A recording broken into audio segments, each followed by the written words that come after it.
はい、本日7月5日の朝5時13分です。この動画では草刈りの映像を見ながら、限界集落だった池谷集落が再生するまでの物語を連続シリーズでお届けしたいと思います。バックナンバーは再生リストで整理してますんで、他の回をご覧いただきたいという場合は再生リストからどうぞご覧ください。再生リストのリンクは概要欄に貼っておきます。続きをご覧いただきたい方はチャンネル登録をしていただきますと、更新したらすぐにご覧いただけますので、ぜひチャンネル登録をよろしくお願いします。また字幕をオンにしていただきますと字幕も見れますので、ご活用ください。この字幕は、英語と中国語もね、一応、自動翻訳ではありますけど対応しておりますので、そちらの言語の見たい方はそちらでどうぞご覧ください。それでは第6話行ってみましょう。村をなくしたくないんだ。2005年の9月に新潟 NPO 協会の金子洋二さんという方と、中越復興市民会議の長崎忍さん、安倍匠さんが、池谷集落の今後の活動をどうしていくかを相談するために池谷集落を訪れてくれました。中越復興市民会議という団体は中越地震の復興支援を目的として2005年に立ち上がった中間支援組織、です。中間支援組織っていうのは、その市民活動とか、NPO 法人とかの活動を、支援するですね、組織なんですね。それで長崎さんが旧小国町の保末集落で宝探しの活動を行ったという話を聞きましてですね、ぜひ池谷集落でも行ってみようということになりましたので、今回ですね、来ていただいたんですね。でこの宝探し活動というのはどういうものかと言いますと、地元に昔から住んでる人とボランティアで都会から来る人とが、集落を歩いてですね、その集落の宝を探すという、活動であります。またですね、宝探しだけではなくて1年間の活動の区切りとしてボランティアの人たちとじっくり交流するために収穫祭をセットで行うことにしました。で宝探しと収穫祭を一緒にやろうというふうに持ちかけた長崎さんはこのように、振り返っております。当時のことをですね、当時はですね、まだ震災のショックから立ち直り始めてきた頃で、どこかで浮上できるきっかけができたらというふうに思ってました。収穫祭を準備することでその間は地震のことを忘れることができます。でお祭りのような感覚で取り組めます。収穫祭とセットで宝探しを行うことで外の視点から集落をより多くの人に見てもらうこともできます。市民会議はあくまでもサポートをする立場なんで、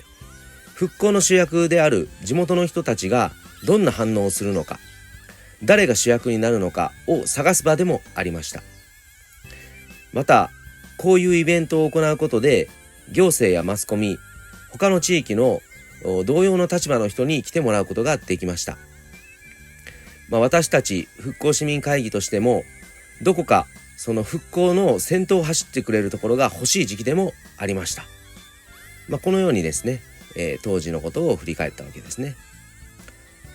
で11月の収穫祭には多くのボランティアや地元の方など約50名が参加して、十数名の池谷集落では珍しく賑やかで活気ある集まりになりました。複数のグループに分かれて集落の人たちの案内で池谷集落と入山集落を散策して、発見した集落の宝、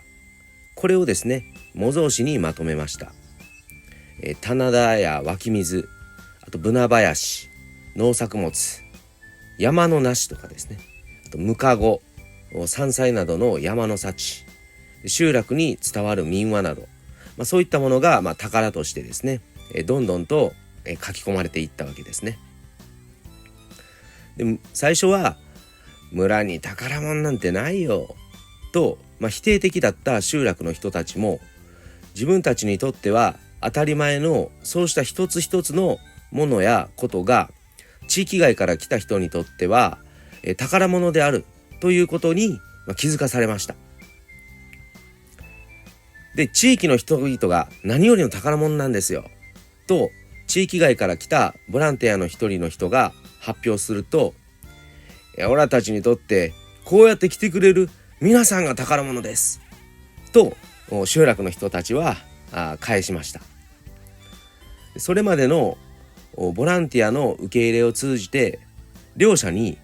いい関係が築かれてきたことが鮮明になってきた場面でした。宝探しの翌日、集落の人たちを中心に、今後宝探しの結果をどう集落の取り組みに生かしていくのかの話し合いが行われました。長崎さんは集落の人たちの表情や視線に本気度を感じました。話し合いの出発点は集落の将来への不安でした。十日町市地域おこし実行委員会の代表として、ジェンと池谷集落の橋渡しをしていた山本さんは、当時の心境をこう語ります。正直なところ、今後集落としてどうしたらいいか非常に不安でした。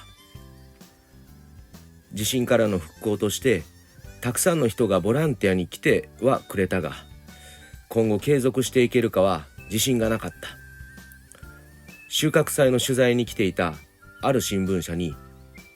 10年後の池谷集落への思いを語ってほしいと質問されたが、10年後どころか来年もまたボランティアが来てくれるかも自信が持てず、全く答えることができなかった。集落の人たちからも、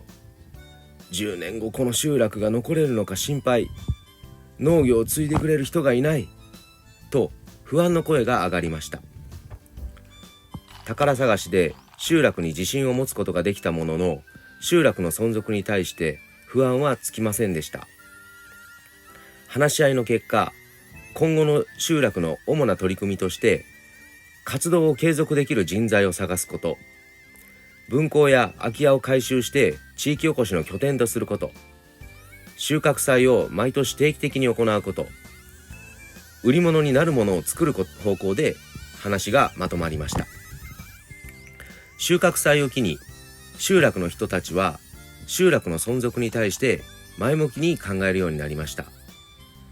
長崎さんは月1回ほどのペースで精力的に池谷に通ってきて、話し合いをリードし、様々な提案をしてくれました。先進地域の方に来ていただき、勉強会を行ったり、宝探しの結果をもとに池谷の宝探しマップを作成したりもしました。宝探しマップは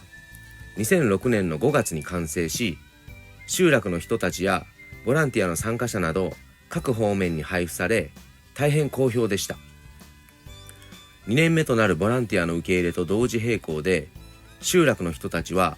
今後の取り組みについて話し合いを重ねました。長崎さんの皆さん池谷をどうしたいですかとの度重なる問いに、長い沈黙の後、ぽつりと、本当はこの村をなくしたくないんだと一人の口から本音がこぼれました。それまでは自分たちの代で集落はなくなってしまうというのが暗黙の了解で、集落の存続についての話題は集落の人たちにとっては触れてはいけないタブーのような存在でした。しかし一人がこう言うと、そうなんだ、本当は集落を存続させたいんだ、よその人でもいいので集落を継いでくれる人に来てもらいたいんだと席を切ったように、皆口々に集落存続への思いを話し出しました。この出来事で池谷集落の目標ははっきりと村を絶やさないということとして共有されたのです。そのためにまず賑やかな村を目指すこととしました。2006年の11月から3年間、中越大震災復興基金の被災者生活支援対策事業地域コミュニティ再建を申請し、集落の入り口の案内看板の設置やイベントを行いました。集落の人たちは何度も集まっては先進地の勉強やビジョンを練り、今後の取り組みについて話し合いました。池谷集落は住民が少ないですが、そのことがかえって住民全員が同じ目標を共有しやすく、集落一丸となって活動に取り組めたのではないかと思います。さて、今回は何もないと思っていた限界集落の池谷集落に眠っていた宝を外部の人の目を通じて再発見し、それによって集落の人たちの気持ちが大きく変わり、集落を存続させたいという気持ちになっていくまでの出来事についてお話ししました。次回は集落存続に向けて具体的に動き出していった様子をお話ししたいと思います。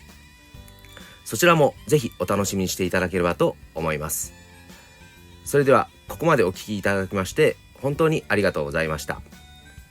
最後に草刈り後のメンバーの感想も述べさせていただきますので、そちらの方もぜひご覧いただければというふうに思います。じゃあお疲れ様でした。お疲れ様でした。はい、いかがでしたでしょうか。今日は保護マスクを忘れてしまったので、またそうです。安全管理を気をつけたいと思います。以上です。自分は序盤の斜面でなんか急斜面滑った時に長靴が裂けてしまって今避けてる。裂けてますね。ちょっとショックです。でも、